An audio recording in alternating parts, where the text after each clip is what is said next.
ओम त्रिलोकेशाय नमः। ओम शिवप्रियाय नमः। ओम उग्राय नमः। ओम कपालिने नमः। ओम कौमारये नमः। ओम अंधकासुरसूदनाय नमः। ओम गंगाधराय नमः। ओम ललाटाक्षाय नमः।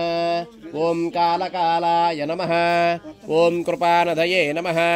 ओम भीमाय नमः। ओम परशुहस्ताय नमः। ओम मृगपानये नमः। ओम जटाधराय नमः।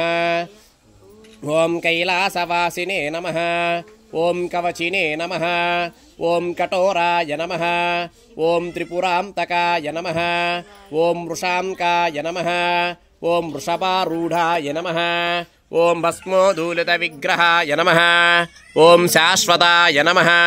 ओम कण्डपरशवे नमः। ओम अजाय नमः। ओम पाशविमोचकाय नमः।